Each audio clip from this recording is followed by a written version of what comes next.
మీరు అందరు మంచుకున్నారా? నేను మంచుకున్నా. అయితే నేను చికెన్ కూర అవుతానా. చికెన్ తెచ్చిన తోలు లేకుండా తీసుకున్నా. చికెను కిలో అర్ధపావు పచ్చిమిరపకాయలతో మంచిగా దంచి దీన్ని మంచిగా పేస్ట్ చేసి కూర అంతా కమ్మగా ఉంటుంది. ఇట్లా కూడా మీరు అనుకుంటారు నేను చేయంగా చూసి. మంచిగా అర్ధపావు పచ్చిమిరపకాయలు, 2 ఉల్లిగడ్డలు, ఒక్కటే టమాటా, ఈ పచ్చిమిరపకాయలు రోటే దంచి అల్లం వెల్లిగడ్డ వేసి ఇవన్నీ మసాలాలు వేసుకుంటే ఎంత వేసుకోవాలని చూపిస్తా. సరేనా? మరి ముందుగానైతే కొన్ని మసాలాలు దంచుతాను. 3 ఇలాచీలు, 3 అందులో ఒక్కటి పడ్డది, 6 లవంగాలు, కొద్దిగా దాల్చిన చెక్క చిన్న చిన్న ముక్కలు. ఇవి ఇప్పుడు మెత్తగా నూరుకోవాలి.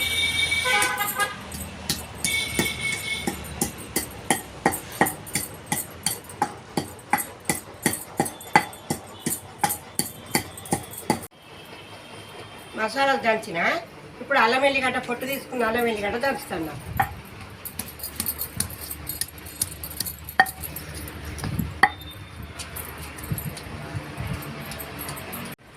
కదా మసాలా దంచిన అల్లం వెల్లిగడ్డ దంచిన. ఇక ఇప్పుడు ఏం చేయాలి అంటే కొంచెం అల్లం, ఇలా కొద్దిగా సగానికి ఎక్కువ కొద్దిగా ఇప్పుడు దంచిన మసాలాలు,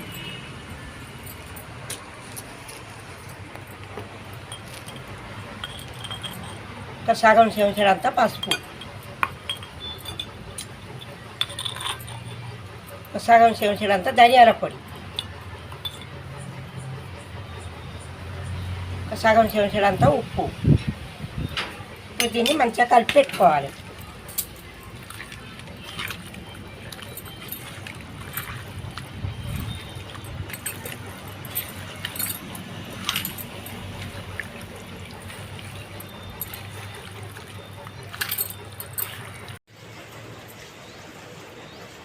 ఇవన్నీ కలుపుకొని ఒక 5 నిమిషాలు పక్కన పెట్టుకోవాలి. దీన్ని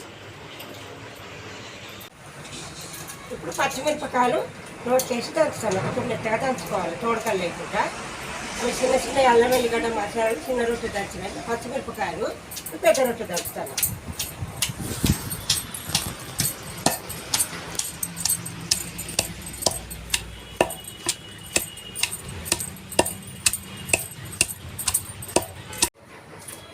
పొయ్యట్టు పెట్టినా ఇక పొయ్యి మీద ఇప్పుడు కంచులు పెడతా.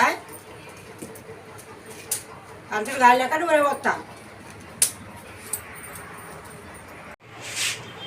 కంచులు కాలింది, నూనె పోతాను. 2 బావుల నూనె వస్తుంది. ఇది 2 బావుల నూనె పోతాను.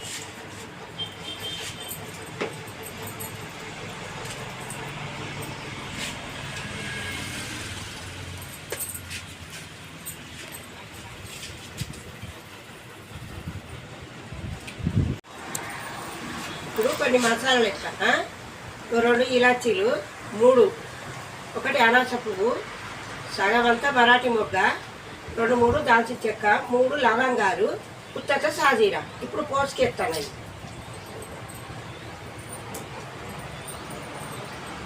సన్నగా తరిగి పెట్టుకున్న సన్నగా తరగాలి. ఇది ఉల్లిగడ్డ, సన్నగా తరిగి పెట్టిన ఉల్లిగడ్డ.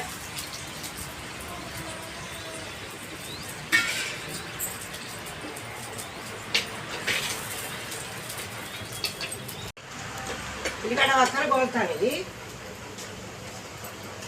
ఇప్పుడు ఒక 5 పచ్చిమిరపకాయలు అట్లనే ఇవి తిప్పకుండా వేస్తాను డైరెక్ట్. ఒకటి బగారాకు,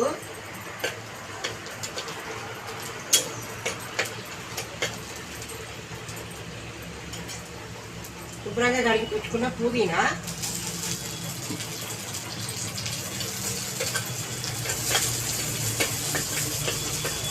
కొంచెం గోలాలి. సగం చెంచాడంతా పసుపు వేస్తాను. పసుపు గోలుతుంది. ఇప్పుడు ఇంకా చిన్నగా ఒక టమాటా ఇచ్చారు కదా, చిన్న చిన్న ముక్కలు కట్ చేసుకున్నా.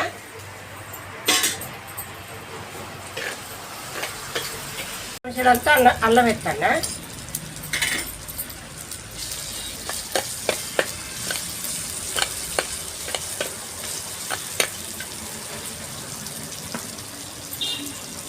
ఇప్పుడు ఇందాక దంచి పెట్టినా కదా పచ్చిమిరపకాయల ముద్ద, ఇప్పుడు ఇది చేస్తాను.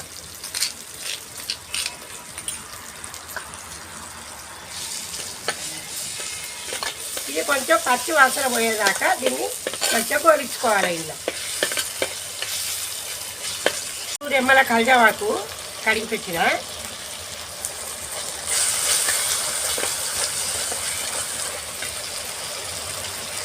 పచ్చిమిర్చిలంతా ఉప్పు వేసుకోవాలి.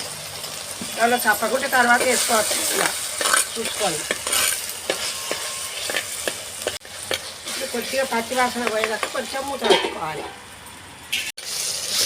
కొంచెం పచ్చి వాసన పోయింది. ఇప్పుడు ఇలా చికెన్ వేసుకోవాలి. ముందుగా కలిపి పెట్టుకున్న చికెన్ ఇలా వేసుకోవాలి. మంచిగా కలుపుకోవాలి.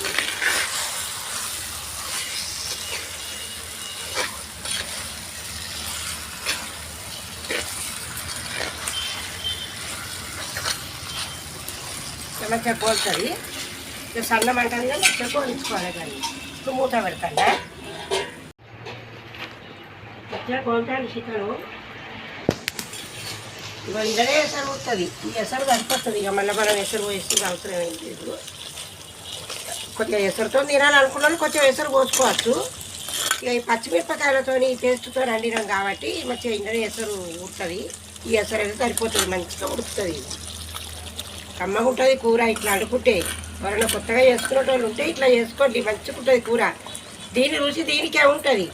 ఎందుకంటే పచ్చిమిరపకాయలు మనం ముక్కకు పట్టియలేదు, నేను కోసలేసి గోలిచ్చిన కొద్దిగా పచ్చివాసన పోయేదాకా.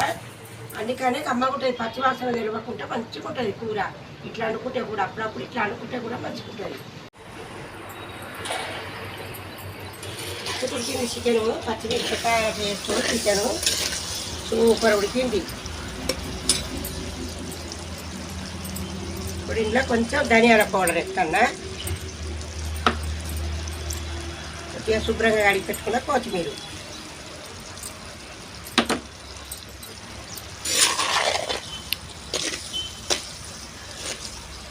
మంచుకుంటుంది. ఇక కొద్దిగా వేసుకుంటే మంచిగా దీని అసలు పచ్చి వాసన, పచ్చిమిరపకాయల పచ్చి వాసన కూడా తెలియదు.